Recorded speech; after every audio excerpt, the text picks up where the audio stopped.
Operating at the intersection of community development, housing advocacy, and social justice requires thoughtful, strategic, innovative leadership. As this afternoon's celebration continues, I'm delighted to introduce that very leader, Habitat for Humanity's President and CEO, Steve Messinetti.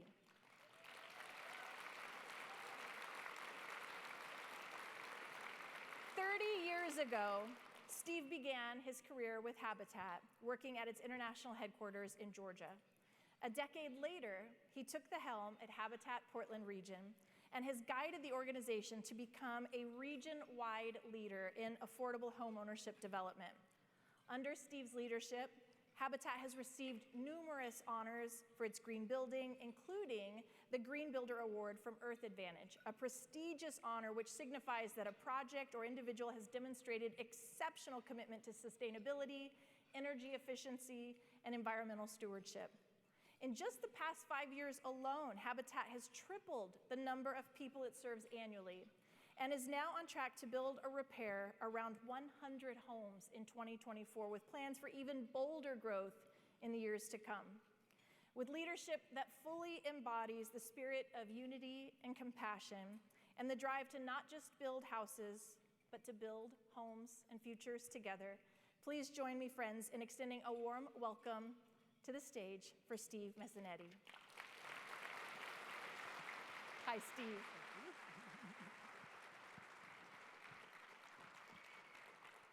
I have the privilege of sitting down with Steve up here to check in on how things are taking shape at Habitat and what the current plans are for continued growth. So good afternoon, Steve. It's good to see you. Thank you. It's good to see you. I'm really excited to connect with you today, and every time I see you, I always have so many questions, but I've mapped out a few for today to touch base. And I wanted to connect with you first and foremost on this opportunity to celebrate the work that's underway at Habitat for Humanity. You know, first and foremost, congratulations on 30 years of joining Habitat for Humanity, both here in Portland and in Georgia. That's a tremendous accomplishment. Please extend a round of applause. You know, spending decades with any organization is a tremendous commitment, and it's surely rooted in passion for the work. And so I'd like to start with asking you if you could tell us a little bit about what inspires you so much about this work that's taking shape at Habitat for Humanity. Yeah, sure, happy to. Well, thank you. Thank you, Johnna. Great to be up here with you again. And thank you all for being a part of this and for joining us. I guess what I think Habitat for Humanity for me has always been more than just a job that I love. It's always been more of a life purpose and mission. And I'm not alone, actually. There's lots of people who have spent decades working for Habitat, volunteering for Habitat. Many are actually here in the room today who've been involved even longer than I have, because it's a way to have a tangible, positive impact in our communities and even across the world. Former President Jimmy Carter and his late wife Rosalind are our most famous volunteers, been involved over 40 years, and often said how no matter how much they pour into their work at Habitat and sweat and effort and time, they always get more back in return, and often point to how it's because of the amazing people from all walks of life that they get to meet. But for me, it's also about the impact that I get to see Habitat have on people's lives, especially children. I grew up wanting to be a teacher, like my mom, and went to college, got my teaching certificate, and one of the first classrooms I was in was a 3rd grade class, and I still remember how those kids were moving all the time. Many of them came to school not having had breakfast, and started to make the connection between having a stable home and kids' success. So one of the things I'm most proud of Habitat is that 92% of kids who grow up in a Habitat home graduate. Wow. Yeah. That's an incredible statistic, and certainly an inspiring one.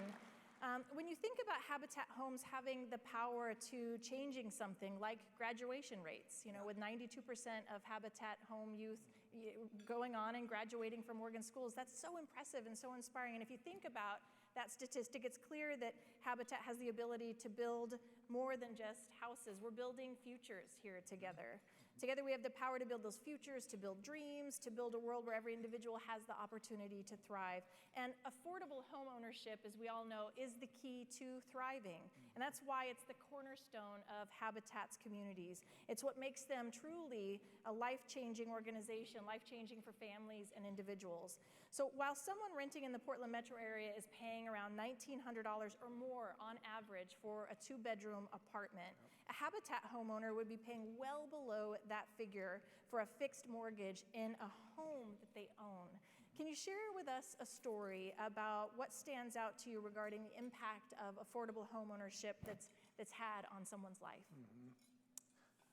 Yeah, sure. Well, first of all, the cost of housing has really gotten outrageous. As far as I'm concerned, unacceptable.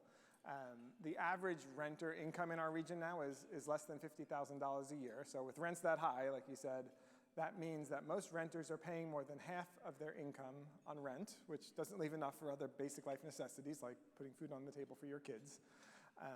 And a good example of this is a Habitat homeowner, Michelle, shared with us how she grew up without a stable home. She's lived in more than 24 homes throughout her life, never lived anywhere for more than 5 years, and even shared she experienced homelessness for a few years with her kids.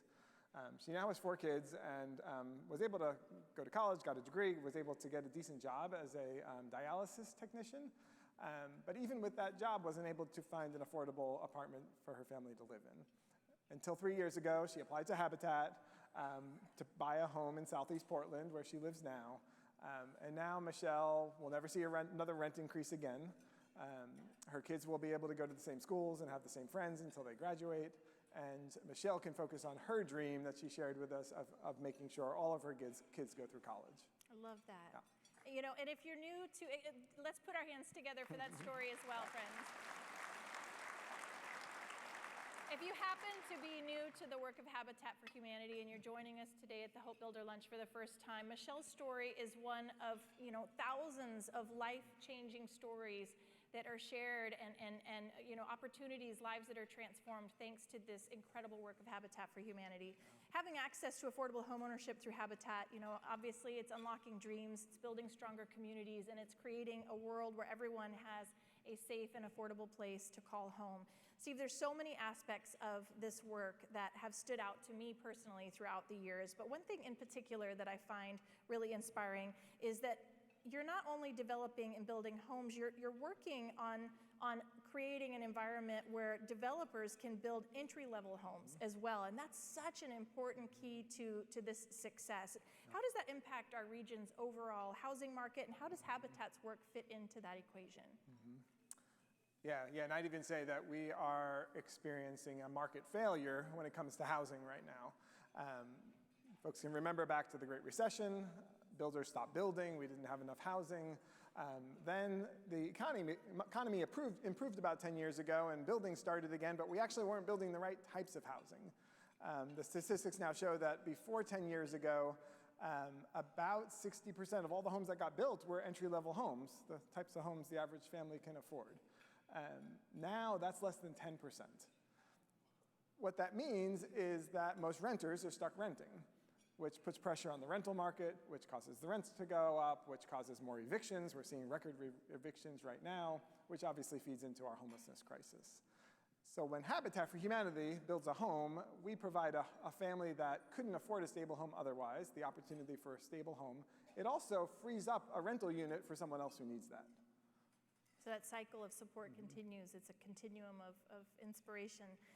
I think it's safe to say that, again, most people know that building affordable homes obviously is at the heart of Habitat's mission, but not a lot of people know this interesting aspect of your programming, which is so inspiring, that you're working to repair existing homes as well so that families can remain in their homes. This is a big part of your work. Can you tell us a little bit more about that? Sure, yeah. Well, we all love building new homes, but often the most affordable home is the one that someone's already in. Right? Many seniors who are on fixed incomes, veterans, even young families, are losing their homes because they can't afford to do a major repair like fixing a leaky roof or putting a ramp up to their home so it's accessible. We've actually built a ramp recently for a woman named Anna who she shared with us that she's lived in that home for 65 years, wow, since she was 6 years old. And she was taking care of her 90-year-old mother in that home. And neither of them would be able to stay in that home and stay in their neighborhood and with their support network if it wasn't for a ramp that would make it accessible. So that simple ramp has made that home someplace that Anna now can age in place. So this year, we've actually set the goal to really increase our home repairs and are hoping to do 60 home repairs this year. That's incredible. As Steve just shared, that opportunity to provide homeowners with home repairs is so critical to, providing them the opportunity to stay in their homes. And it's really a way of preventing displacement, which has been particularly devastating for communities of color. Can you speak a little bit more about the importance of that aspect of Habitat's work? Yeah, sure. Well, first I'd say at Habitat, we believe in giving people the opportunity to stay in their homes, in their neighborhoods. We believe that people, teachers and retail workers and healthcare workers deserve to be able to work and live in the same community. And all the research shows that that's what's best for all of us, right? To have mixed income communities. Unfortunately, our city has actually a history of displacing people. First with racial covenants, then zoning laws and urban renewal. And we see this in 10,000 African Americans that have been displaced from their historic neighborhoods in North and Northeast Portland and denied the opportunity to buy homes. And the results of this are also evident in the stats now that Black households own homes at the lowest rate out of any other group, about half the rate of their white counterparts. Even more disturbing, I couldn't believe this when I heard it, is that Black households have a homeownership rate today that is the same as it was in the 1960s when those racial covenants were in place. So we've got to do more. We've got to bridge this homeownership gap that exists so that our neighborhoods and the people in them can reach their full potential, which is why Habitat has launched a new initiative specifically focused on removing the barriers to homeownership for Black households in our region. That's outstanding. That's so exciting to hear.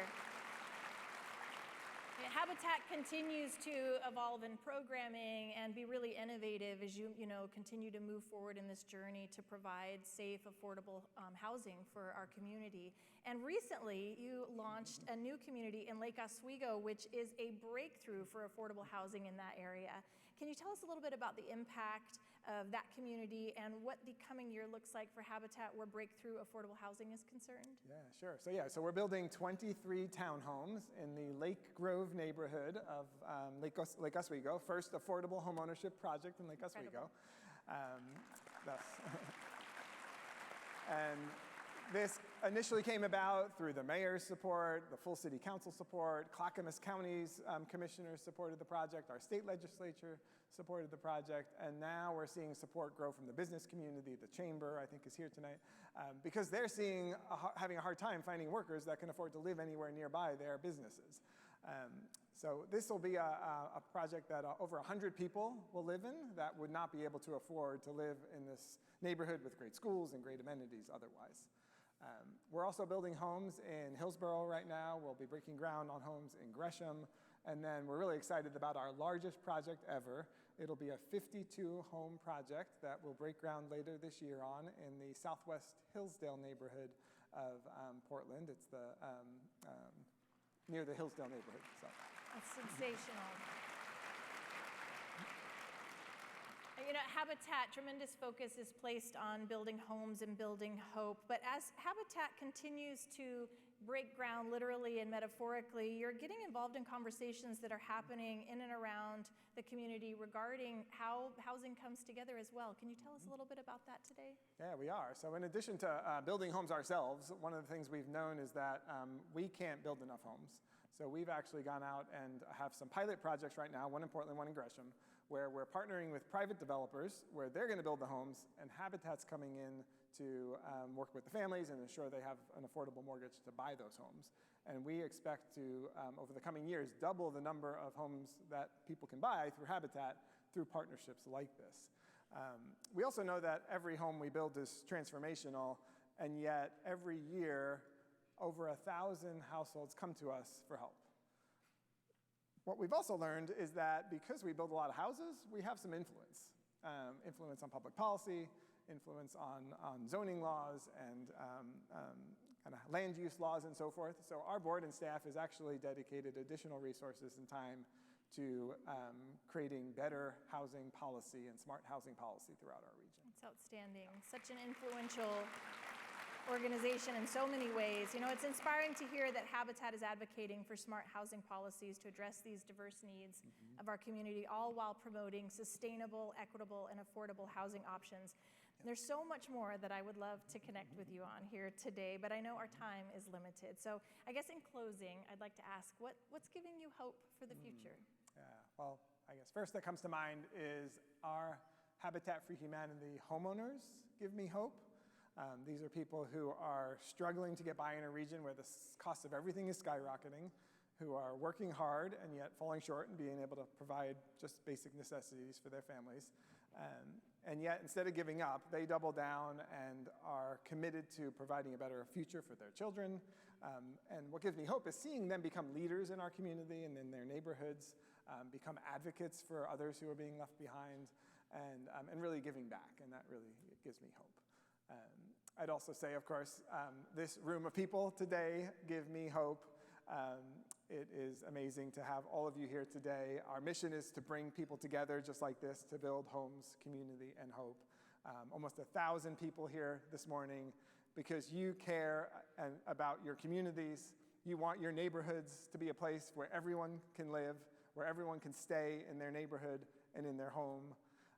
And when you invest your time and your resources, we've seen how that has a positive ripple effect throughout our community. And we've also seen that when you put your love into action, that has a boomerang effect, and that love comes back to you. And that's really the power of community. So thank you all for being a part of this. And Thank you. Friends, please continue that warm round of applause for Steve Messinetti and the incredible, inspiring work of Habitat for Humanity, continuing to build so much hope throughout our community. You know, it's clear that with every nail hammered and every wall raised, Habitat is unyielding in their efforts to build a Portland where everyone has that safe, affordable place to call home, creating a lasting change now and into the future.